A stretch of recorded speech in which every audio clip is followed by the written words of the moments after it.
మహాభారతం కథ. పురాతన భారతదేశపు చరిత్రలో హస్తినాపురం అనేది మహిమాన్వితమైన రాజధాని. అక్కడ రాజులు ధర్మబద్ధంగా పాలన చేస్తూ ప్రజల క్షేమాన్ని ముందుంచేవారు. కాని ధర్మం నిలబడే ప్రతి చోటా విధి తన లీలలు నెమ్మదిగా నెరవేర్చుతుంది.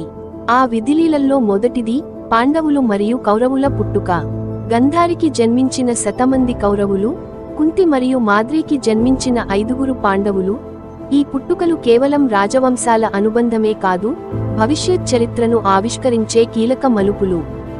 యువరాజులు బాల్యంలోనే గురుకుల వాతావరణంలో ద్రోణాచార్యుని వద్ద విద్యాభ్యాసం ప్రారంభించారు. అర్జునుడు తన క్షమతతో తేజస్సుతో మెరిశాడు.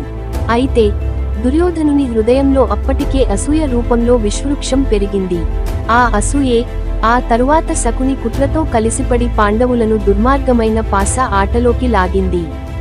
ధర్మరాజు ధర్మాన్ని త్యాగం చేయలేక ఆడిన ఆ ఆట వారి రాజ్యాన్ని, గౌరవాన్ని, ద్రౌపదిని కోల్పోయేలా చేసింది. ఆ పరాభవాన్ని మోయలేక పాండవులు అడవుల్లోకి వనవాసం పయనమయ్యారు. వర్షం, చలిని ఎదుర్కొంటూ, అనేక పరీక్షలతో తల్లడిల్లుతూ, ప్రతి అడుగు ఓ శిక్షణగా, ప్రతి ఓటమి ఓ బోధనగా మారింది.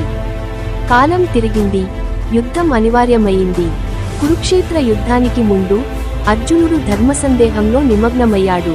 అప్పుడే కృష్ణుడు తన శాశ్వత జ్ఞానం, భగవద్గీత రూపంలో బోధించాడు. ఆ సందేశం యుగాలకు మార్గదర్శిగా నిలిచిపోయింది. తర్వాత కురుక్షేత్రం మేఘాల మంటగా మారింది.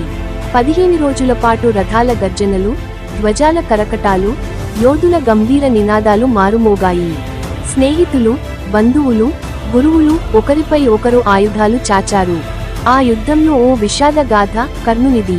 ధర్మానికి వెలుపల ఉన్నా అతడు ధర్మాన్ని అనుసరించాడు.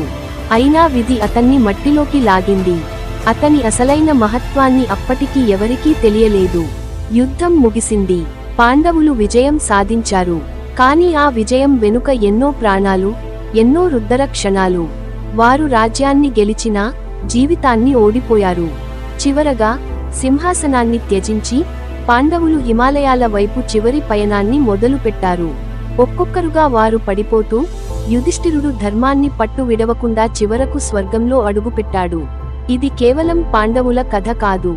ఇది ధర్మం కోసం సాగిన ఓ నిత్యయానం. ఇది ఓ మానవ మహాయాత్ర. Please do subscribe my channel.